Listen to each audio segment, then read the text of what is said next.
On this edition of Thinking Biblically, we're going to find out whether or not the hit movie Sound of Freedom is all that it's cracked up to be.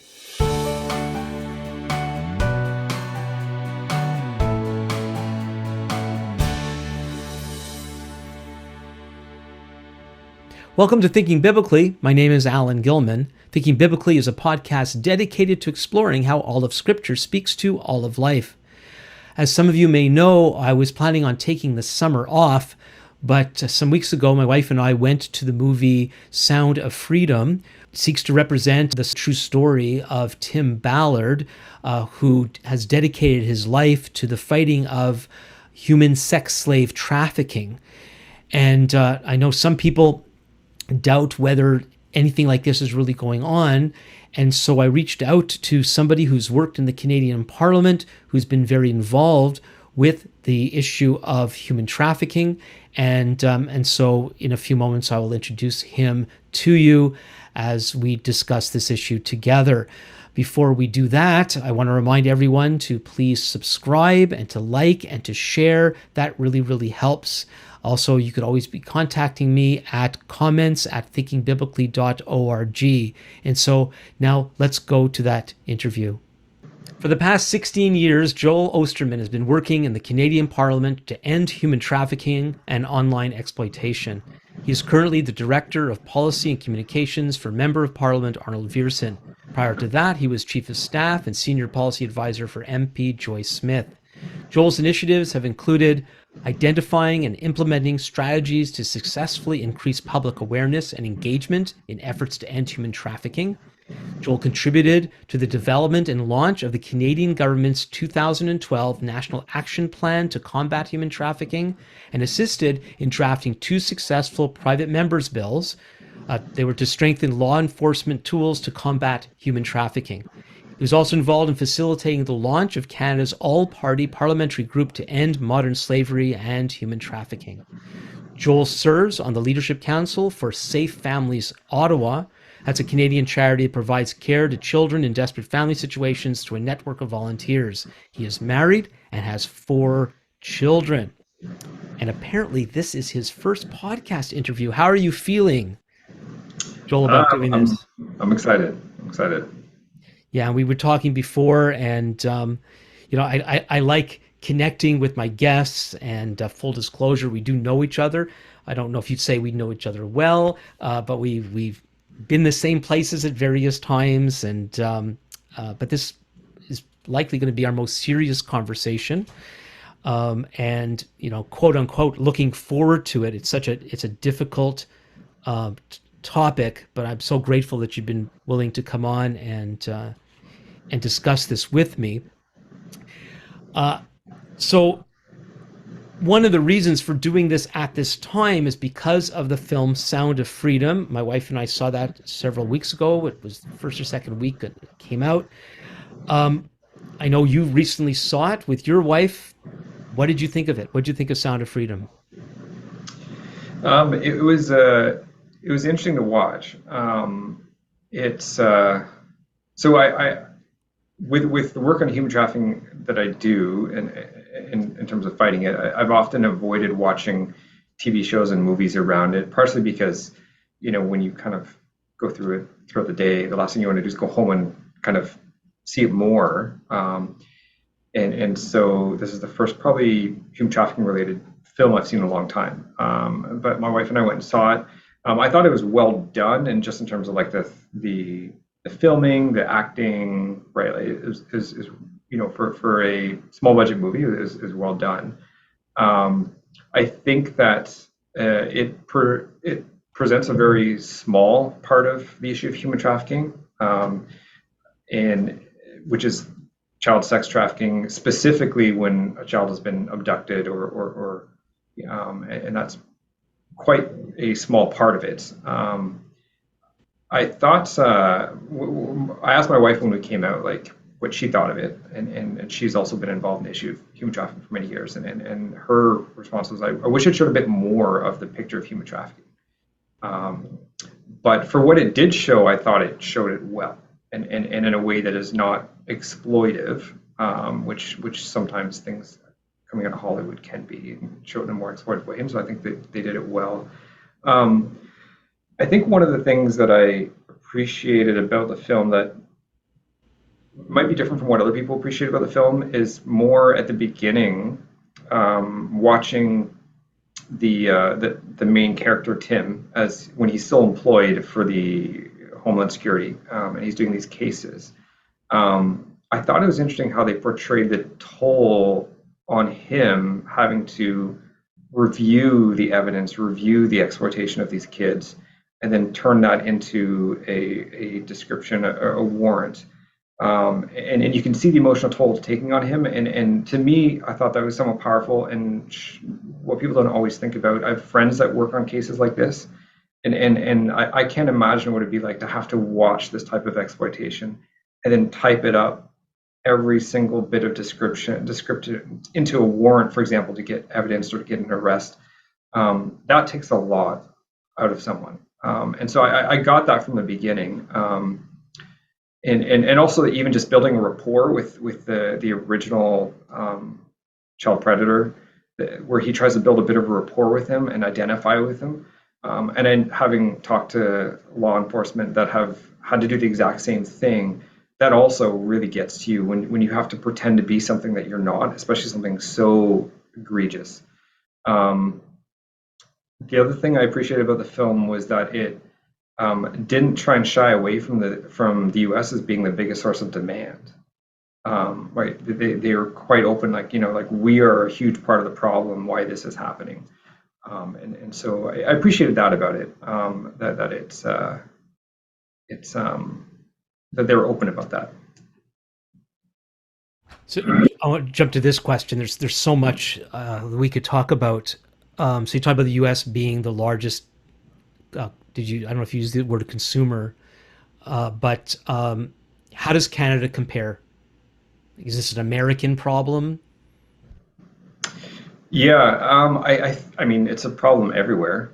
I don't think that Canada would be much different in terms of both being consumers, whether it's online child exploitation, where you're, requesting either the live exploitation of a child in a different country, or you're seeking out child sexual abuse material, or whether you're going online to look for individuals in prostitution to buy them for sex.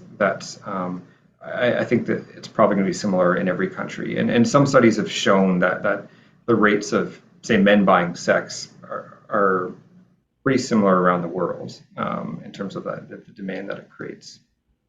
So you're saying in terms of the sorry, like the percentages. So one of the reasons why the United States is such a major consumer as compared to Canada, let's say, is they're 10 times the population. Right. So that would that be the main reason? Yeah, yeah, the main reason, yeah, that they're a bigger population. I think both Canada, United States, and probably Europe are are more representative of the demand side, also because of the money that they have to be able to purchase or pay for this type of exploitation. And you also see that in terms of a lot of people from European or Canada, United States traveling to lesser developed countries to purchase sex or exploit children. Okay, so you said the movie focuses on a narrow aspect of the overall topic. Could you paint for us the more detailed picture in terms of when we talk about human trafficking, what is it that we're talking about? And then what is the scale? How big Sure. of a problem? So start with what is human trafficking? What are the various elements of it? Yeah, so human trafficking is basically when someone is lured or coerced or deceived into providing some sort of service or labor for someone else in a way that is exploitive. And so it doesn't have to involve moving. Like a lot of people think human trafficking, so they think moving between countries, victims are trafficked between countries, but it does not require that. A lot of people can be trafficked right from where they are. And we also have a term called modern day slavery. And so some people use the terms interchangeably. I think there's a little bit of a difference, and we see that in some countries, they just have different offenses for each. I should have jumped in. I should have jumped in quicker. I'm sorry. When you say trafficked where they are, does that mean they're being exploited right where they live? They might even be living at home. Hmm. Is that what you're saying? Yes. Yeah. Yeah. I remember listening to one survivor years ago when we did a conference in Ottawa. We had this one survivor that came and talked about how she was living at home, going to school at times during the day, and then telling her parents she was going to work at a fast food place. But her trafficker would come pick her up there and then bring her to whatever motel that she was being sold out at that night, and then return her, and then she would go home. So she didn't even leave her own town. Okay. Okay. So sorry, I interrupted you. Please continue. Yeah, so the trafficking, and this the trafficking is based on what the trafficker does. And so the trafficker is luring people or coercing people or deceiving people into providing something, whether it's labor, whether it's sex, some type of exploitation. And sometimes people know they're being trafficked, sometimes they don't know they're being trafficked. Within the issue of trafficking, though, there's lots of different types, and it can vary depending on the country you're in. So there's child exploitation, there's forced marriage, which is a common one in many countries, or child marriage. Labor trafficking makes up a significant part of human trafficking around the world. And then you have sex trafficking, which is people being forced into prostitution to provide sexual services. And that happens both with minors and with adults. Can you describe the labor trafficking?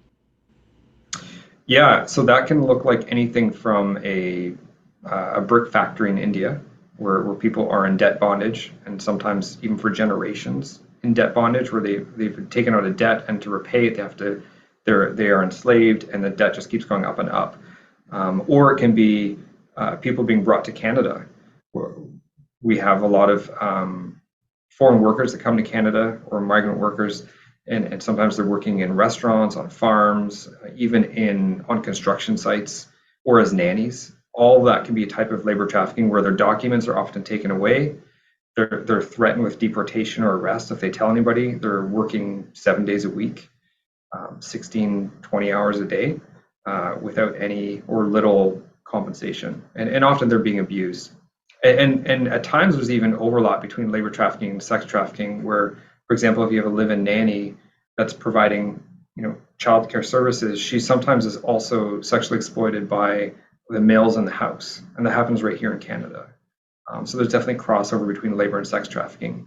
It's for often when the victim is a female. Okay, so let's go to the sex slave trafficking. Is that the best way to? Sex trafficking. Okay, yeah, and without getting too graphic, can you describe its various manifestations? You already touched on how it could happen in domestic. Imagine with forced labor too. There could be a sex component, right?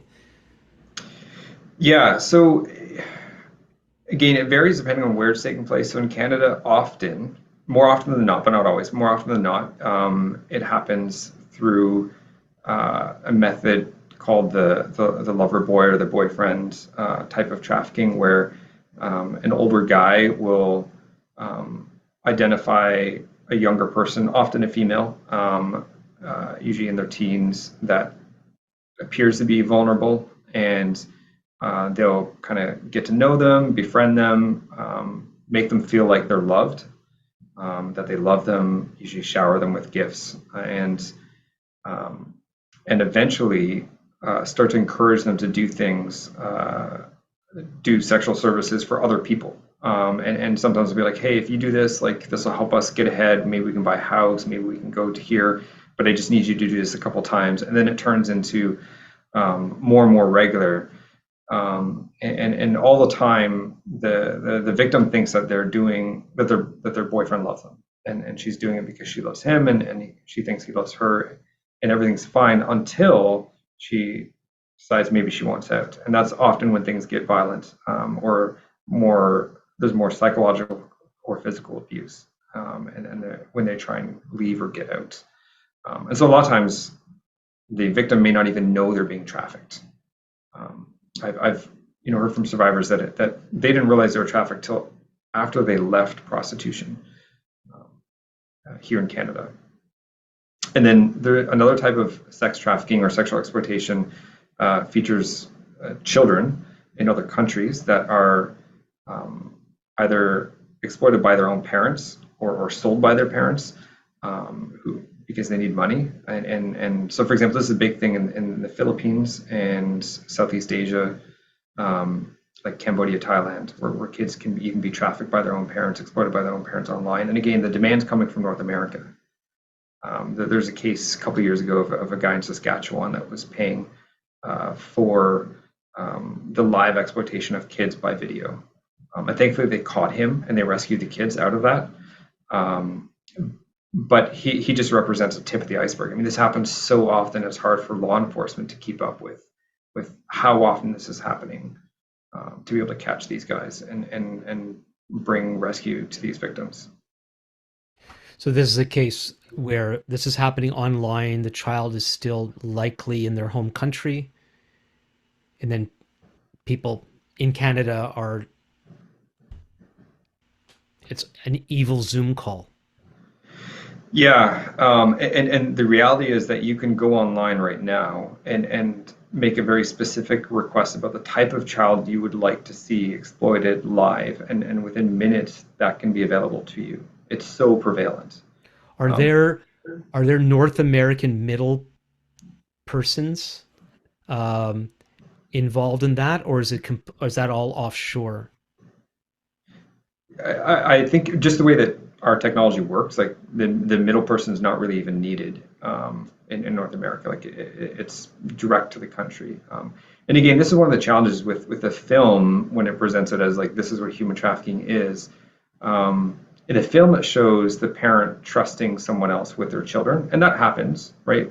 Especially in Southeast Asia, you have cases where parents, someone will come and say, "Hey, I'll bring your kids to this town, and they can get education." The parents give them, hand them over to someone that they think is trustworthy, even a relative.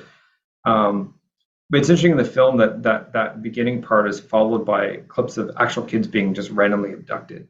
And so one of the challenges is that parents might start thinking, "I have to be worried about my kids being grabbed off the street and trafficked," and that is an incredibly rare like scenario. I think that far more often we know that people who are being trafficked know their trafficker, especially in North America.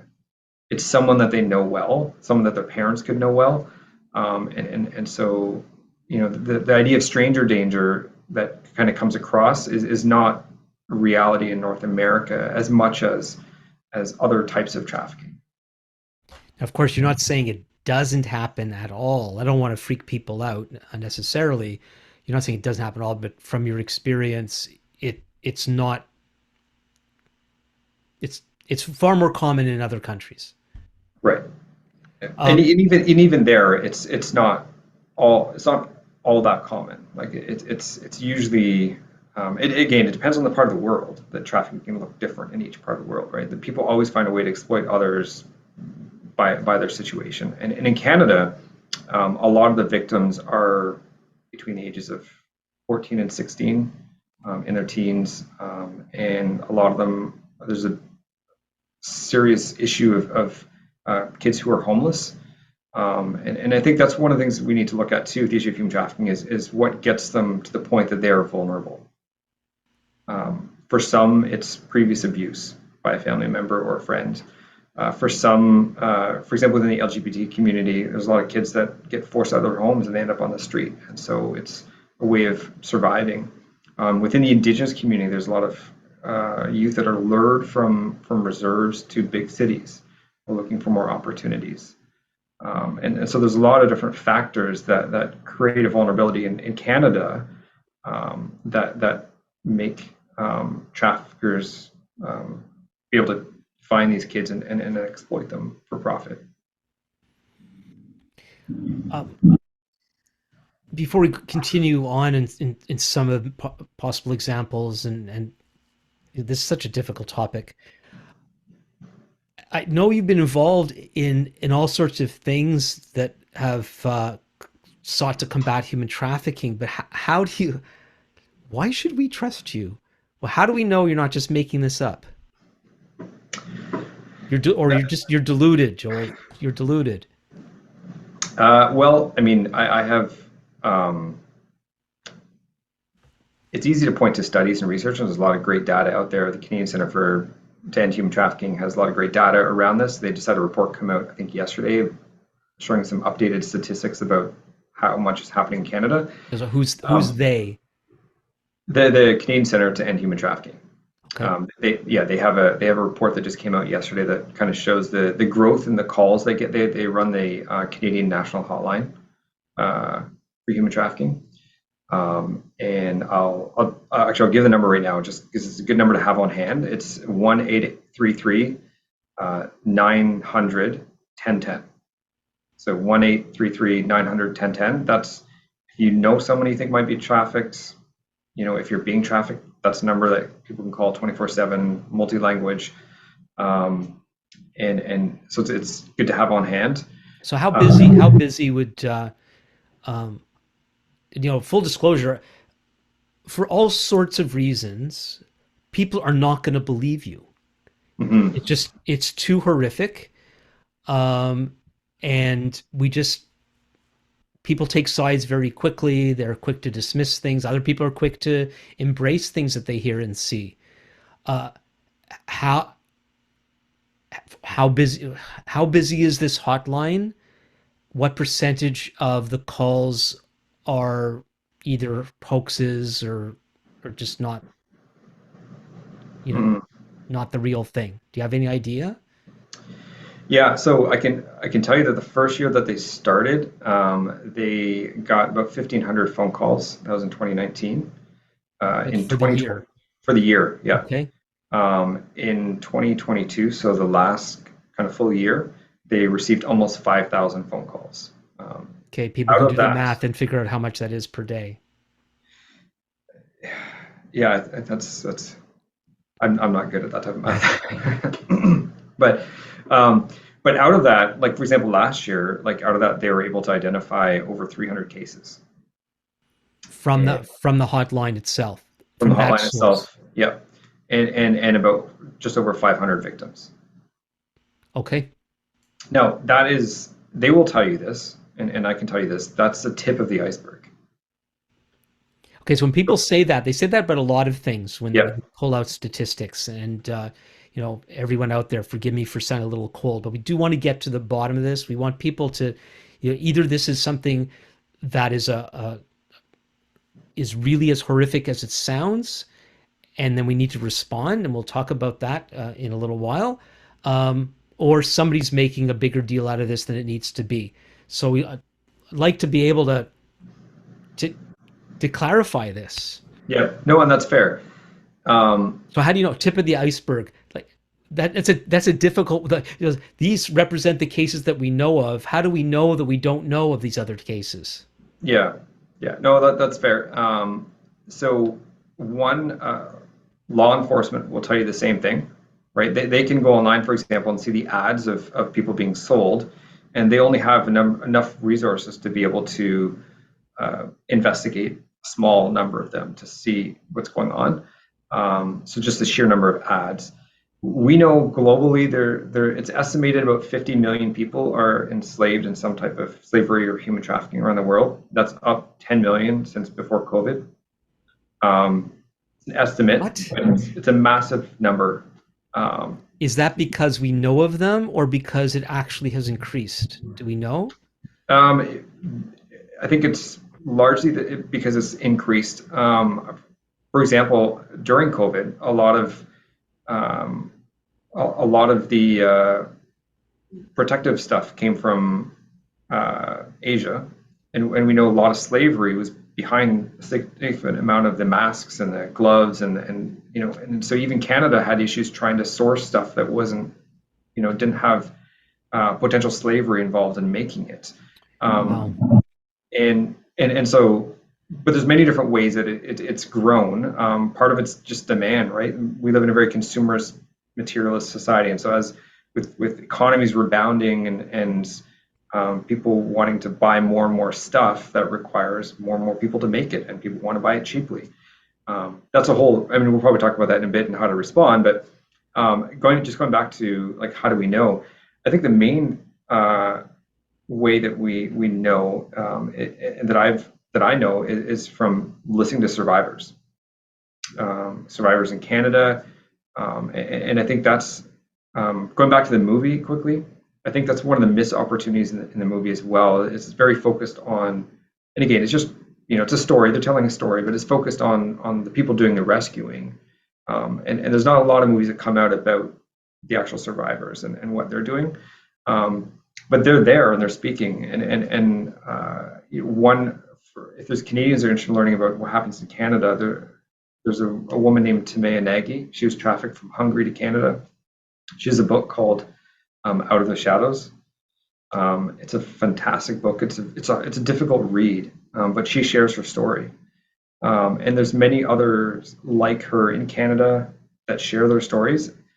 I think one of the challenges is that a lot of Canadians just don't really want to hear that story because it's not an uplifting story for the most part, right? The fact that to know that this is happening in your community and not many people are doing about it is not, that's not always encouraging to hear.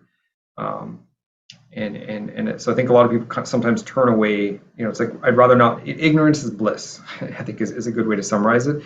But when you talk to survivors, bliss for whom? yeah, I remember that. Yeah. No, yeah, exactly. But I know that for survivors like Timea, and there's other ones that have organizations across Canada that walk with survivors, and this is going back to like the numbers. A lot of survivors don't always go to the police. They don't, either because they've been taught to be afraid of them, or they just want to avoid the whole legal process because that can be re-victimizing in many cases. And so a lot of the organizations that work with survivors and walk with them, they know the numbers are higher because they meet a lot more survivors that never end up in a court case, that never end up in the justice system, and so they're uncounted. And so that's kind of one of the reasons we know the numbers are higher than are represented through actual court cases. Okay. Do you want to delve into the relationship of pornography to all this? Sure, yeah. Yeah, because I want people to know a little bit that I've heard through the years, because um, my son Daniel has been involved in this, and I've been exposed to my son Josh also in leading up an anti porn organization. Um, can you blow the lid off of the idea that porn is innocent? Sure. There's a graphic, a poster I saw on Twitter today that said, porn is the marketing department for sex trafficking. Okay, so I'm going to do it again. Sure. Can you prove is in a conversation like this? Can you prove it, or at least refer to resources that prove this? Something. Yeah. So there's a number of ways that porn and sex trafficking interconnect. One of the most basic ways is that there are many women and girls and boys that are trafficked in the creation of porn. And so they will be forced to produce porn that ends up on mainstream porn sites that people are watching and buying and consuming. Right? That's the very basic way, is that not everybody that you see in pornography is there because they're choosing to be there. They're being trafficked. They're being forced into it or lured into it, or entirely unaware that they're being filmed. And another one is that pornography becomes a way to groom children as they're watching porn, they're consuming porn, they're learning about what's expected of them, how to be treated. And so traffickers will often use porn to teach their victims on what should be expected of them when they have buyers coming. And so they use it as a bit of a training material. And another key connection is pornography creates a demand for sex trafficking. So you're going to watch a bunch of porn, and which dehumanizes the people on the screen, and specifically women and girls, often. And then at some point, you're going to want to experience that yourself, and so you're going to go and you're going to pay for sex. And so there's been lots of research that has shown the connection between people who buy sex and people who consume pornography, and how one leads to the other, and creates a demand and a market for the other. One phrase that I hear often is that tobacco is to cancer what pornography is to sex trafficking. That's pretty heavy. Um, I whether I hear stories of people that they treat porn as entertainment, they don't think it's a big deal. How do we convince these people otherwise? Um, there's I mean, there's a number of different facets to that. One, I think porn has become very normalized in society as just something that everybody does. That's normal, and so there's a cultural side of it that I think has to be addressed, and that's despite the incredible amount of violence and misogyny and racism that's in pornography that's prevalent. People think of it often as Playboy, like very innocent and empowering. There's also an addiction side of it, and so there's a lot of people that just get addicted to something, and so I think to some degree it has to be treated as, for some people, as an addiction. It's not just something that they can stop, that they need help to stop. And one of the concerning things is that the algorithms used by porn companies often direct people towards darker and more violent things. And there's some really interesting research. The Quebec media in Canada have been really diving into pornography, partially because the world's biggest porn company, MindGeek, is based in Montreal. And they've been they're being sued by a lot of survivors around the world right now because of how many cases of exploitation or sex trafficking end up on their websites, and they're making money off of it. But I'm just going to pull out the data here because it's really interesting. I believe it was La Presse. La Presse is a Quebec paper, and so they sat down just a month ago. They sat down and they got a brand new computer that had never accessed the internet, and they made an account on Pornhub, which is MindGeek's biggest website. And on day one, they noticed that 12% of the clips on the front page of Pornhub's recommended for you featured a section on gagging, which is gagging. It's a very violent sexual act. And so 12% of their videos on day one featured this violent sexual act. By day 4, after viewing whatever clips were often recommended by these algorithms of Pornhub, the proportion of scenes that featured this act of violence increased to 54%. So one of every 2 videos that Pornhub was recommending to this brand new user on their website featured sexual violence. And out of the most viewed videos of that week in Canada, because they have a section for that as well, almost 6 of 10 videos featured that type of sexual violence. And so you're watching these videos on a regular basis, and not just watching them, you're being pushed towards this type of content, right? And then it's creating a desire maybe, or a demand in you for, this is what you're seeing, this is what looks enjoyable, but maybe the women in your life don't want to do that. How are you going to experience that? You have to go to someone that can't say no, and that's a victim of sex trafficking. That's someone that's being exploited and prostituted. Yeah, but when we talk about this topic, which because my adult children have been involved in fighting these things and trying to educate others, it's those who don't know don't know.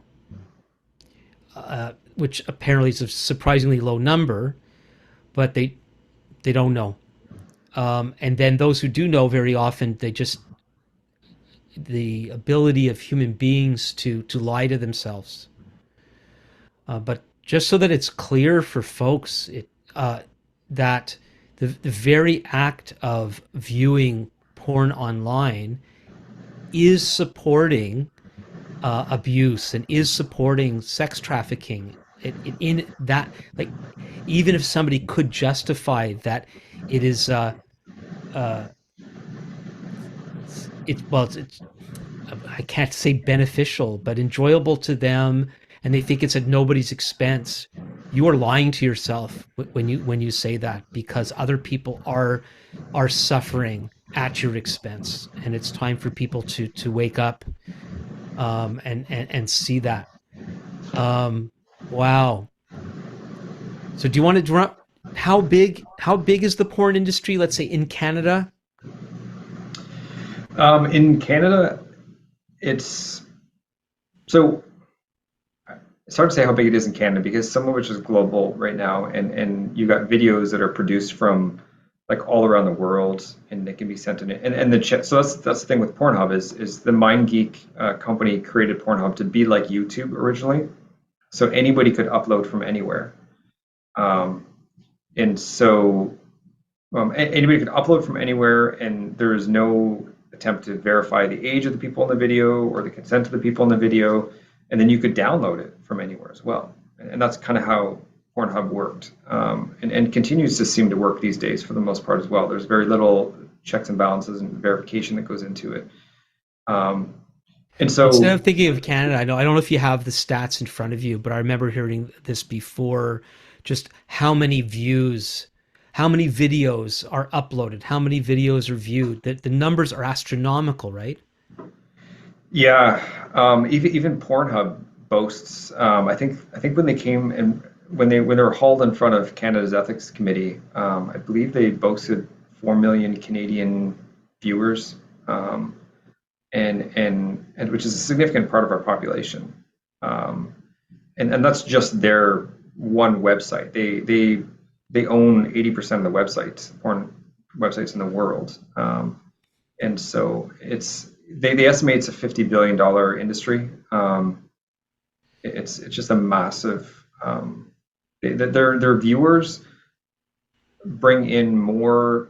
They get more views than Netflix and Amazon combined. It's massive. Wow. So Um, could you? and they, So yeah, go ahead. Go ahead. they operate like a lot. They really operate off of the YouTube principle of they offer a lot of their content for free. So free sites is their main thing. So you can go and watch a bit of a video for free. If you want to watch the full video, you pay money. And especially since there's no barriers for kids, anybody can go on and watch content for free. There's no limitations. You can't go into a store and buy an R-rated video if you're a kid, but you can online if you have access with a phone. You can pretty much go wherever you want. Yeah. So for people who are hearing this, they might want to know about some of the tools that could be used to protect their children. This wasn't the main topic, but whether we discuss it or I put some links in the description, that would be very helpful. The internet is not a safe place. It is a dangerous jungle. Parents and everybody need to be well informed about that. So the movie Sound of Freedom refers at the end. I don't know if it's on that special end bit. Uh, I don't know if that's always going to be part of the film or not, but I don't know if it was there before that end bit, to talk about some of the numbers you talked about. Was it 15 million? 50 million people in slavery That's human slavery, whether it be worldwide. domestic, sex slavery, the whole number. And then Yeah. they talked about how lucrative the industry is, and competing with and whether it's the drug cartel. I don't know if it was in the movie or somewhere else I heard about the whole illegal military spending. What do you understand those numbers to be, if you know what they are? I'm not sure about the military spending. The the the line that they use in the film that you hear often, is that it's more lucrative than the drug trade because cocaine you can only sell once, but an individual you can sell over and over and over again. Um, and for example, if someone is trafficking drugs and they get pulled over, if there's cocaine in the car, it's pretty clear that that they're trafficking cocaine. If someone gets pulled over with a bunch of other people in the car, that could be their friends, that could be their girlfriend, boyfriend, right? And so it's much harder to actually address human trafficking just from a law enforcement side of things. And the the interesting thing at the end there, you mentioned the end. There's that clip at the end with I think Jim Caviezel giving a bit of a spiel about it, and that's where I felt like there's a significant missed opportunity, because he gives a spiel about how big this issue is and how people need to do something about it, and then his thing is like, go buy a ticket for someone else. And I felt like It's a start. Get the message out. sure, sure, but I mean they're not the first, and they won't be the last to get the message out. But I felt like, especially after you point to America as being a big part of the demand, I think it would have been great for him to say, you know what, like if you want to stop this in your community, like you need to get people to stop looking at pornography, and you need to get people to stop buying sex. And whether that's contacting your local legislature, and saying we need to get laws into to deal with buyers of sex, and reduce the demand, or whether it's talking to your community about pornography, or talking to the boys in your life about that. Like I just thought it was a great opportunity that they could have had to, like, here's what you can do today that actually deals with the demand side, because what the movie shows is rescuing kids after they've been trafficked. And what we also want to stop is more people from being trafficked. We have to go upstream and deal with this issue upstream, whether it's pornography, whether it's child abuse, whether it's buying sex. Like all those things that we need to address in community that we really don't often want to, because they're difficult, dark things to talk about. Well, we are going to talk about what people can do about it in a second, but I want to go down another dark hole before we do that. And can you speak into the issue of organ harvesting? Is that a real thing? It's definitely a real thing.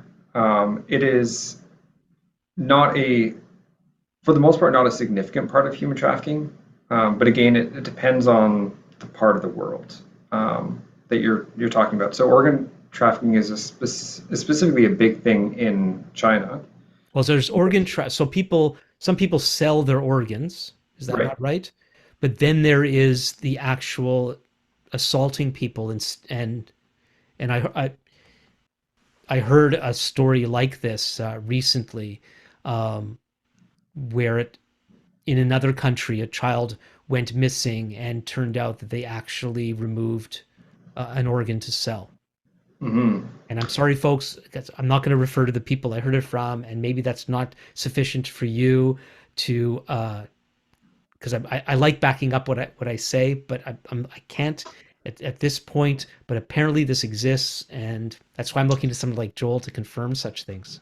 Yeah, so in Canada, there's been significant amount of research done around this, and not just research, investigation, by two people, former MP David Kilgore, and along with lawyer David Madas, and both of them did a big report about 10 years ago, I think it was, on organ trafficking and organ harvesting. They focused on probably the main epicenter of it, which is in China. One of the big problems there that they identified is the Chinese government persecutes Falun Gong. It's one that the Chinese government sees as a threat, and so a lot of their leaders end up in prisons, and so both David Kilgore and David Mattis, found like evidence of them being harvested, basically their political prisoners being killed and the organs being harvested from them, sometimes even while they're still alive, to support this demand for organs coming often from the West.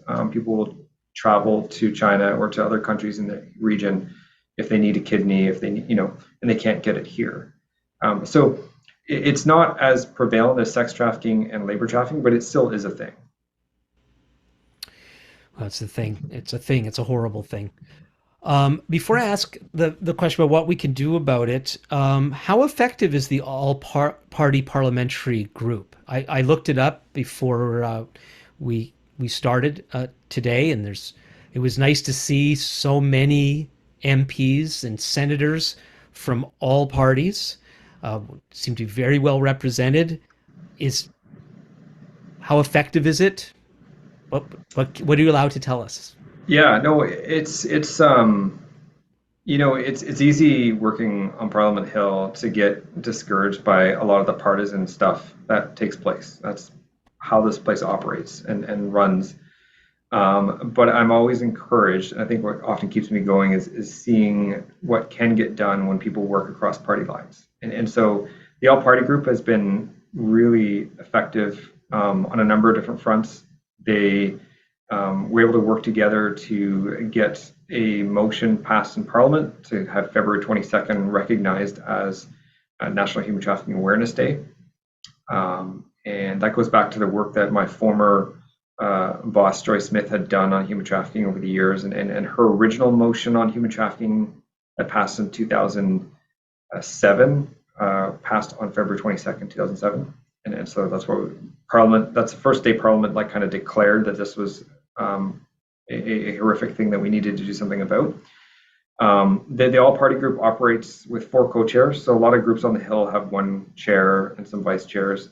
And this one has 4 co-chairs. And the idea is that each from a different party and the Senate. And the idea is that they work together and that things are done with consensus. And so that leads to some great ways of raising awareness, even within parties, on different bills that we're working on. Because rather than one MP in a party trying to tell everybody about their bill, we have people in each party that can go back to their party as a bit of an ambassador, say, hey, this is how we can help fight human trafficking. And so the most recent bill that we actually got through Parliament was Liberal MP John McKay's bill, and that was S211. It switched numbers in between parliaments, but it was S211, and so he'd been working with this issue for a number of years, and then he worked with one of our other co-chairs, Senator Julie Mayville-Deschênes. She introduced it in the Senate. She got it through the Senate, and then he just got it through the House this past spring. That bill requires Canadian companies to report on how they are fighting slavery in their supply chains. So it's a supply chain transparency bill that seeks to encourage companies and require companies to report on how they're ending slavery, because it's a huge issue within supply chains in our day and age. So how that in particular, how is that going? So that specific bill? It got passed. Yeah. So it got passed. I think it was adopted in beginning of June or end of May. Okay, I think so it passed. not that long ago. Yeah. So companies will start having to report as of January 1st. Okay. So for many international companies, it's not a super big deal because there's already countries like the UK and California, states like California that require this type of reporting. Ours has a little bit more teeth behind it, and there can be significant monetary penalties for companies that lie on their reports or involved in investigations. And the big thing is that the government's also put in a bit of an infrastructure for how the reporting is done, like where the reports go, because they're all going to be public. And so we're hoping to kind of put some pressure on the government to get that in place before January 1st. Otherwise, where do the reports go? So we need to make sure and follow up with the government to make sure. But it's going well, I think. How accessible is that kind of information to? So there's a Canadian company, and they make these widgets, and 5 components of the widgets are manufactured overseas, or maybe all of them are, but they get them from all these various countries, and in each of these places, from the raw minerals to the development of the part till it gets to Canada, there's so many people involved. How is it even possible for them to identify that there is underhanded things going on in the development of these things? If they want to, they can. Okay. There's enough technology if you have the will to do it. I mean, if journalists can go and find out that slavery is happening, then I'm certain that a company could go do it if they wanted to as well. It just depends whether you want to turn a blind eye and get cheap products, or whether you actually want to do due diligence and go find out, and make sure that all your supply chains have, you know, um, have fair labor practices and are slavery free. Um, Okay. so So I think that it's easily, not, I won't say easily done, but it's worth doing and it's doable. okay, so let's jump into what we can do about it. And already, like, just on the consumer side, there's it's huge. Um, but then there's the sex slaves. What's when we start with that. So we've addressed somewhat. There's the consumers, and we want to encourage them to stop. And whether we list them now or you'll help me later and provide some resources that I can give to folks after for people that are caught in the addiction to pornography, for example. But what what can people do in fighting sex slave trafficking? And then as we have some time, we'll look at some of the other Mhm. forms. Um, so I mean the main thing is the two easy things right up front is don't be a consumer of pornography, right? And as much as possible, like, if you're a young person, you know, talk to your friends about it. If you're a parent, talk to your kids about it. I think a lot of parents are afraid of talking to their kids about these types of things, and there's great resources for how to help your kids, not get caught in pornography, or know what to do when they are inevitably at some point going to be exposed to it. And the other one is don't buy sex, is a key one, just in terms of like a demand side. Um, and again, we live in a culture where strip clubs, bachelor parties, right? Like that's such a normalized thing that people are used to that being okay. And I think being able to say, hey, you know what, like strip clubs, there's good chance that someone's being trafficked there, that you're, a lot of survivors are trafficked through strip clubs. If you're contributing to that, you're contributing to someone else's exploitation. And so addressing that side of demand, is really, really important. Um, and I think it's also really important for people to just listen to survivors. There's a lot of survivors out there that have um, have a voice that they're trying to speak out and say, look, this is what happened to me. Here's how you can stop happening in your community.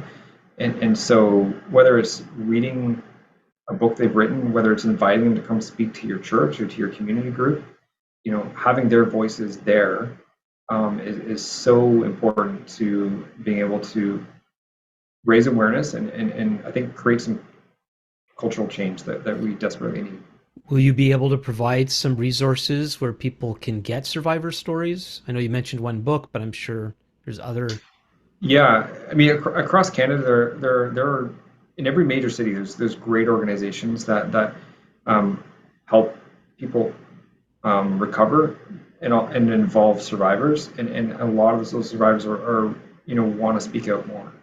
And so yeah, I can definitely provide some links there, and connections there later, on how to. Yeah.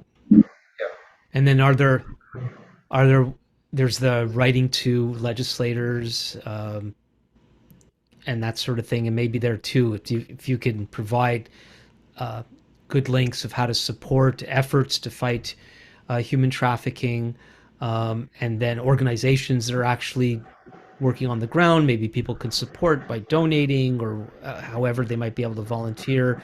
Hopefully, we can provide some of those links in the description. Yeah, because that would be the other part of it too. Is making sure that you're not contributing to any type of sex trafficking, making sure that that you're listening to survivors in your community, and then supporting these organizations that are working on the ground in every city across our country and also abroad. And then there's that hotline you mentioned, and Yeah. I'm sure other countries have similar. I'll provide at least the Canadian one. So if you're suspecting that the the nanny next door is actually a domestic slave, you can call this number. And I'm sure it's all confidential, and the experts on the other line know how to help you navigate all this. Yeah, and I'll just say, like, in terms of Canadian international organizations, two that I think are amazing, because it's easy to like think of an organization like the one behind the film. I think they're underground. That's the Yeah, the I think it's Underground Our. Railroad. That's not the whole Yeah, I can't three remember the letters. beginning. Yeah. Anyways, so the film is based on the guy that started that organization, but in Canada there are some excellent organizations that do what they're doing, but do far more than that. One is International Justice Mission. They're in the United States, they're in Canada. They do some amazing work in different countries around helping people out of slavery, making sure that there's great aftercare for the children and adults that come out, which is so important. And again, that's one thing that I think is you miss in the film, is that in the film you see these kids get rescued, and the same day they're rescued, they're singing and joyful, Mm. and for so many survivors, I mean, they're looking at a long road of recovery, a significantly long years and years of therapy and recovery. And so, these organizations like IGM and Ratnac is another great organization in Canada, whose founder like left his job in the RCMP to do Ratnac full time, which again works with local agencies, law enforcement in places like Cambodia and Thailand to rescue victims, and then spends the years necessary to help these victims rehabilitate. And so they have the same story, but they've been doing it twice as long. Brian McConaughey is the one that started Ratnac. So both these organizations do this work in other countries, and they're Canadian, and they're fantastic organizations, along with the ones in our country that help survivors. Very good. Well, on the consumer side, this is actually a topic I wanted to talk to you years ago about. I never got around to it. I don't know if I should apologize. Maybe it's unto God that I need to make the apology, because I know it's an issue. And when I'm on Amazon and I need the thing tomorrow, I don't have ethics, and this issue top of mind. I need what I need, and I want it right away. And what do you have to say about that?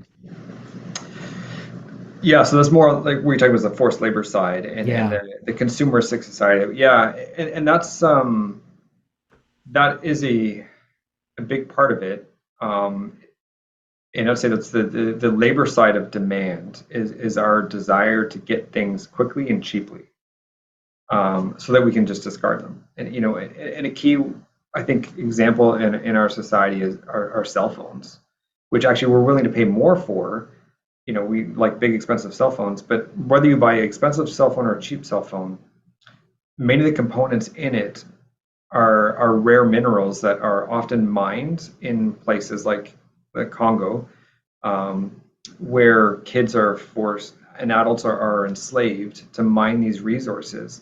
And so at this point, it's impossible to buy something that's electronic that has a lithium battery that is probably not in some way connected to slavery.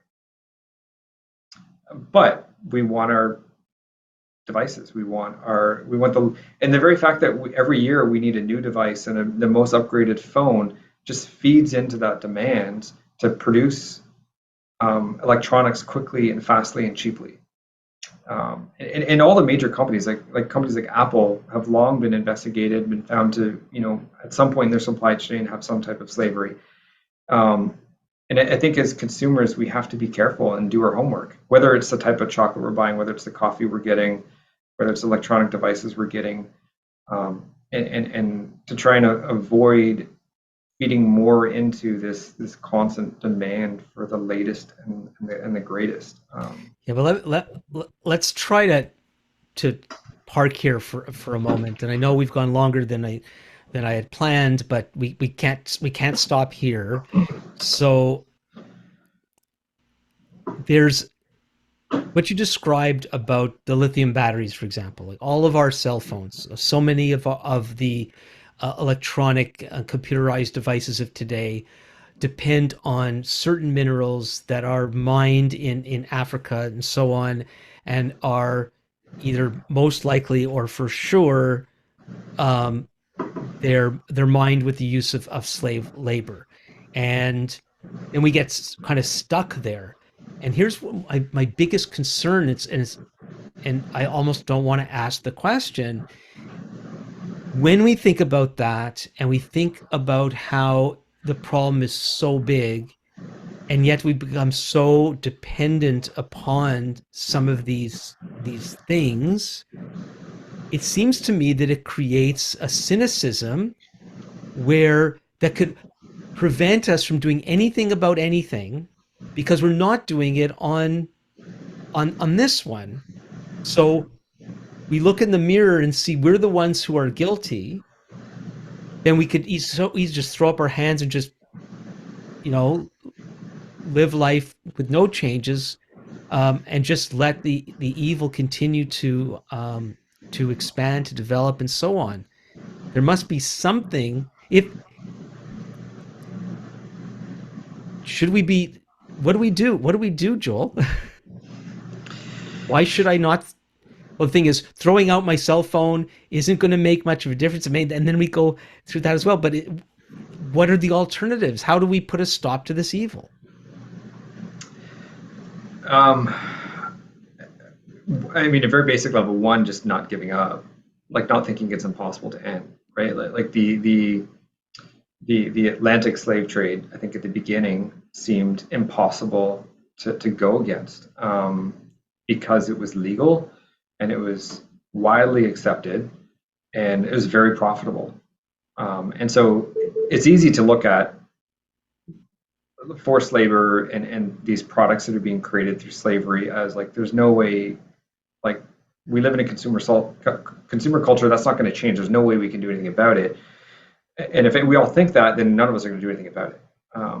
And so I would say, there are some incredible stories of hope and change that one tap into those stories, whether it's through an organization like IGM, right, that can say, hey, look, we were able to like affect change in this area, or the passages of laws like S211, the fact that that got passed, and that's just a stepping point, um, and and and then it's just making changes in your own life, because at the end of the day, that's the biggest difference you can have.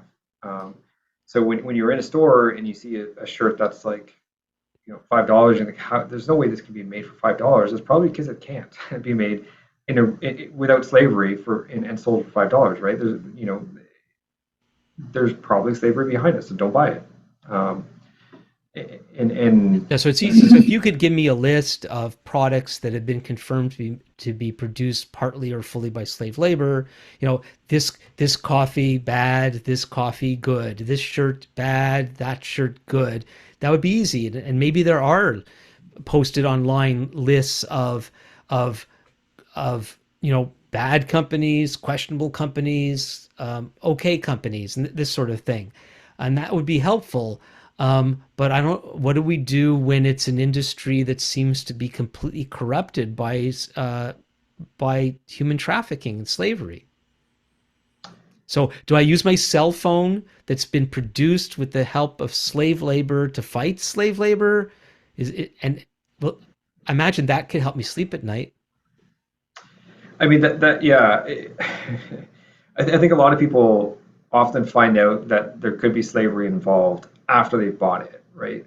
And so I think for them it'd be like, all right, don't get a new one every year. Maybe hang on to it for a bit, or buy a used one, right? Don't feed into it. And another big area that we kind of touched on is what's known as fast fashion, right? Like the fashion industry is a significant driver of forced labor, as well as the green technology industry as well. Like there's huge amount of slavery behind that as we're driving for it. But We the need to pause that one. So the whole electric cars and so on depend upon um, elements that are produced by slave labor. We know that for sure. Well, I mean, they all have lithium batteries. So So so there's that part of it. But there's also so we actually, our all party group, the co-chairs got together and wrote a op-ed about a year and a half ago about the green technology and how, saving the environment should not come at the cost of human lives. And so even something like wind farms and the windmills that go on these farms, most of them are produced by companies in China, many of them suspected to involve slave labor to produce them. And they're using minerals from other countries where there's often slave labor involved. So there's multiple layers of slave labor involved just to get these windmills that produce clean energy. Um, so yeah, where do you start? I think another easy thing for people to do is to write their MP. I mean, MPs have a lot of issues on their mind when they come to Ottawa, but when they hear from Canadians in their actual writing saying that this is important, and the more Canadians they hear from in their writing saying this is important to us, we want you to do something about it, the more they're willing to vote in Parliament to affect change. you said actually writing. Did you mean actually writing with handwritten or typed, not email, or you mean actually going to the bother of sending a message? Both. So emails are emails effective? If you say I live, here's my address, and I live Uh-huh. in your area, especially for younger people too. When MPs don't often get correspondence from younger people. It's often older people that have the time to write them. But when they get correspondence from younger people, they're especially interested in making sure they respond because it's someone's reached out. But it could also be going to their office and saying, I'd like to meet with you and talk to you about this. That's really effective. Saying, as a constituent, I want to spend, like, if I can have 15 minutes to talk to you about the issue of human trafficking or slavery and how we can stop it in our community or in our country. That's really effective. And a lot of people don't know that they can do that with their MP. Right. Yes. Yeah. So there. Okay. So there's some things, and I don't know. Maybe there's people out there that feels uncomfortable with the whole consumer thing as I do, kind of stuck in this. Am I really ready to give up certain things because of how they're produced? I'd love to hear from people and put your comments in the comment section if you have any ideas on this. Also, Joel told me before we started that you can contact him. Would you like to give your email address if people have any questions or comments for you directly? Sure, it's Joel, Joel dot Oosterman, Oosterman, at gmail.com. And we'll put that in the Yeah. description. And I Go would ahead. say with the purchasing side as well, you mentioned about like having lists of knowing like what not to buy. It's probably easier to find lists of what is good to buy than what is not good to buy. And I can think of a banana company in Montreal that makes sure that all the bananas they import to Canada, they have a sticker on them that these bananas are made using fair labor, and they cost a bit more in grocery stores. But if you see it, is it worth it? Right? Like to know that those bananas, right? So look for things that are good to buy versus trying to like avoid things that are not good to buy. It's probably an easier route. Very good. So I'm going to try to compile when I post this, compile a list of resources or links to resources to help people. And again, if anyone else has any good ideas, please put them in the comments. And you can also contact me directly at comments at thinkingbiblically.org. And so, Joel, thank you so much for doing this with me today. Yeah, if I can add one more thing, Oh, sure. Go ahead. I would just say we talked a lot about like the demand side of trafficking, and then also there's the like what we call push and pull factors. And so I think one thing for parents to really be involved in your kids' lives, especially when it comes to social media. In Canada, a lot of kids get exploited either through gaming systems, they're playing online in gaming systems, and there'll be predators in there that can connect to them, reach out to them. We've seen a huge spike in this in Canada, where especially boys will be tricked into sending images of themselves to someone they think is a girl, and then that person will use those images to exploit them to get more images, and now they're under the control of someone that can exploit them, even traffic them.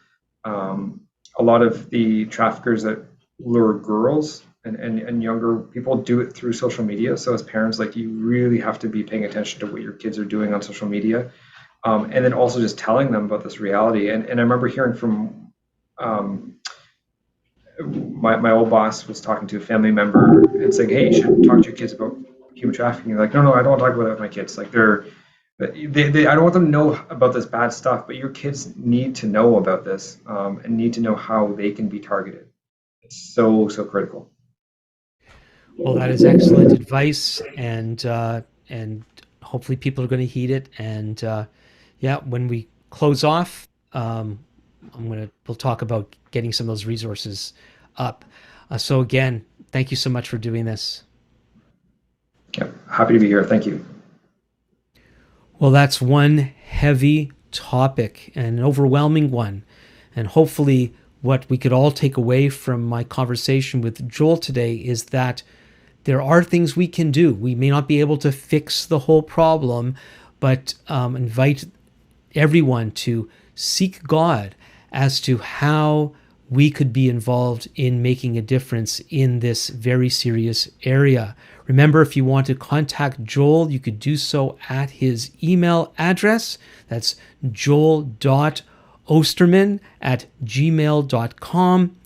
And that's going to be in the description below as various resources that you can access to help in understanding this issue better and seeing how you can be involved. Reminder again to please to share, to subscribe, and to like. That really helps. And if you want to contact me directly, you can do so at comments@thinkingbiblically.org. That's comments@thinkingbiblically.org. And so, not sure when I'm going to be doing my next Thinking Biblically podcast, but whenever that is, it'd be good to see you again. Not that I'm actually seeing you when I do that, but you know what I mean. I hope, despite some of these difficult topics, you are able to enjoy the rest of the summer. And so, until next time, this is Alan Gilman with Thinking Biblically.